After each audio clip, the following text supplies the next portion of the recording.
नेपाल तथा इन्डियामा आँखा पाक्ने रोग धेरै बढिरहेको छ र अहिले घरमा आँखा पाकेका बिरामीहरू हुनुहुन्छ। सबैको घर आँखा पाकेका एउटा न एउटा बिरामीहरू हुनुहुन्छ, नत्र भने छरछिमेकमा टोलमा त जसै पनि आँखा पाकेका बिरामीहरू हुनुहुन्छ।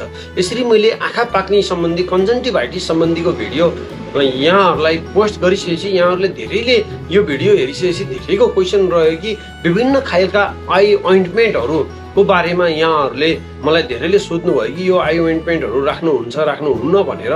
त्यसकारणले गर्दाखेरि अहिले नेपालमा विशेष गरेर कस्ता किसिमका आई ओइन्टमेन्टहरू आँखाभित्र लाउने मलम जसलाई हामीले आई ओइन्टमेन्ट भनेर भन्छौँ ती मलमहरू कस्ता कस्ता छन् र ती मलमहरूले कसरी काम गर्छन् र तिनलाई कुन बेलामा लाउने कसरी लाउने भनेर यहाँहरूलाई मैले सानो भिडियो आज ल्याएको छु। मि सञ्जित देवकोटा निपुण च्यानल स्वास्थ्य टिप्स। वेलकम एभ्रिवान, स्वागत छ यहाँहरूलाई।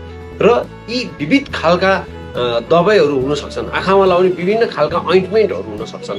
त्यसमा एकदमै अहिले नेपालमा पाइने आई ओइन्टमेन्टहरू भनेको दुई किसिमको आई ओइन्टमेन्टहरू मात्रै चल्ने गर्छ। एउटा सिप्रोफ्लोक्सासिलिन, यो एउटा एन्टिबायोटिक हो, सिप्रोफ्लोक्सासिलिन, र अर्को कोलरामफेनिकल आई ओइन्टमेन्ट र सिप्रोफ्लोक्सासिलिन आई ओइन्टमेन्ट हुन सक्छ। सिप्रोफ्लोक्सासिलिन आई ओइन्टमेन्टको लागि विविध नामहरू यहाँ हुन सक्छन्, तर मोस्टली अहिले मार्केटमा चलेका सिप्रोफ्लोक्सासिलिन आई ओइन्टमेन्टहरूमा मैले यहाँहरूलाई देखाइरहेको छु सिप्रोसेन्ट र जोक्सान आई ओइन्टमेन्ट र सिप्लक्स, शिव कम्पनीको सिप्लक्स भन्ने आई ओइन्टमेन्ट यो सिप्रोफ्लोक्सासिलिनमा एकदम चलेको छ भने कोलरामफेनिकलमा अकुपोल आई ओइन्टमेन्ट र अकुपोल डी आई ओइन्टमेन्ट, अकुपोल आई ओइन्टमेन्ट र अकुपोल डी आई ओइन्टमेन्ट, यसरी यी मलमहरू, यी आँखामा लाउने मलमहरू एकदमै चलेको छ। त्यसले गर्दाखेरि यो दुइटै मैले अघि भनिसकेँ, यो दुइटै एन्टिबायोटिक मलमहरू।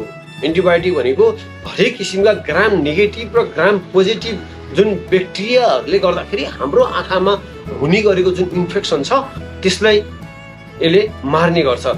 एन्टिबायोटिकले ब्याक्टेरियाहरूको सेलवालहरूलाई ब्रेक गरेर यो जुन इन्फेक्सन भइरहेको छ, आँखाको जुन खराबीहरू भइरहेको छ त्यो आँखाको खराबीहरू ठिक पार्ने गर्छ। र अहिले यो जुन एकदम भुसको आगो जसरी यो आँखा पाक्ने फैलिरहेको छ यसमा यो आई ओइन्टमेन्टहरू धेरै नै चलाइएको छ। अकुपलमा अर्को पनि एउटा मोलिक्युल रहेको छ, कोलिमिजाइम बिसल्फेट भन्ने एउटा एन्टिबायोटिक रहेको छ जो ग्राम नेगेटिभ, कोलरामफेनिकलले ग्राम नेगेटिभ र ग्राम पोजिटिभ दुइटैमा काम गर्छ भने अकुपोलमा भएको यो दुईटा कम्बिनेसनले कोलरामफेनिकल र कोलिमिजाइम बिसल्फेटले ग्राम नेगेटिभ र कोलरामफेनिकलले ग्राम पोजिटिभ, यसरी यी दुईटा औषधिको कम्बिनेसनले गर्दाखेरि हरेक किसिमका ब्याक्टेरियाहरूलाई मार्ने गर्छ। र यो कुन बेलामा लगाइन्छ त नि भन्ने कुरामा यहाँहरूले विशेष गरेर यो राति सुत्ने बेलामा बढी इफेक्टिभ हुन्छ। किन भन्दा यो ओइन्टमेन्ट भएको कारणले यो जेल बेसमा होइन, यो ओइन्टमेन्ट हो र यो लगाइसकेपछि यो अलिकति हाम्रो आँखाहरू बिजाउने हुने गर्छ, अलिकति आँखा अप्ठ्यारोपना आउने गर्छ। त्यसले गर्दाखेरि यो राति सुत्ने बेलामा हामीले मजाले चाहिँ यसरी आँखालाई च्यातेर गाजर लगाए जसरी यसरी यो तल्लो भागमा हामीले यसरी चाहिँ यसलाई यसरी लगाउनु सक्छौँ र यसरी यो तल्लो पार्टमा, आँखाको तल्लो भागमा विशेष त यसलाई लगाइने गरिन्छ। र यदि यहाँहरूलाई लगाएर सुतिसकेपछि यहाँहरूलाई अप्ठ्यारो भयो, एकदम बिजाए जस्तो भयो र गाह्रो भयो भने यहाँहरूले 1 घन्टापछि यसलाई चाहिँ यहाँहरूले मुखहरू धुन सक्नुहुन्छ। नेपालमा यी दुईटा मात्रै आउने र दुईटै एन्टिबायोटिक भएको कारणले गर्दाखेरि एन्टिबायोटिकका पनि केही साइड इफेक्टहरू हुन्छन्। त्यसरी यो औषधिहरू राखिसकेपछि यहाँहरूको अरू रातो भयो, अरू रड्कियो र अरू पोल्यो भने यहाँहरूले यो रोकेर आफ्नो आँखाको स्पेसलिस्टलाई यसको बारेमा जानकारी दिन सक्नुहुन्छ।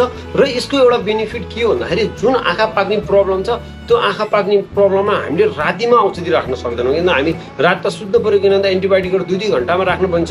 रातिमा जुन औषधि राख्न नसक्ने जुन ग्यापिङ छ त्यो ग्यापिङको समयमा यो आई ओइन्टमेन्टले कभर गर्छ र बिहान जुन आँखा टम्म टालिने जुन प्रब्लम छ नि हाम्रो, अब पाकेपछि यो आँखा इन्फेक्सन कन्जन्क्टिभाइटिस भइसकेपछि हाम्रो जुन बिहान कचेरा लाग्ने आँखा टालिने जुन प्रब्लम छ नि त्यसलाई पनि यसले हुन दिन्न। किन भन्दा यो लगाएर सुतेपछि बिहान आँखा हामीले राम्रोसँग हेर्न सक्छौँ, यसको यो बेनिफिट छ। त्यसले गर्दाखेरि यहाँहरूले अब डक्टरले लेखेअनुसार कोलरामफेनिकल पनि राख्न सक्नुहुन्छ र यहाँहरूले सिप्रोसेन्ट अथवा सिप्रोफ्लोक्सासिलिन पनि राख्न सक्नुहुन्छ। अर्को मैले यो देखाइरहेको छु अकुपोल डी, यो विशेष त यहाँहरूले यो डी राख्ने बेलामा चाहिँ यहाँहरूको स्पेसल्ली यहाँहरूले ओभर द काउन्टर यतिकै कुनै पनि फार्मेसीबाट किनेर नराख्नु होला, किन भन्दा एमा स्टेरोइड छ।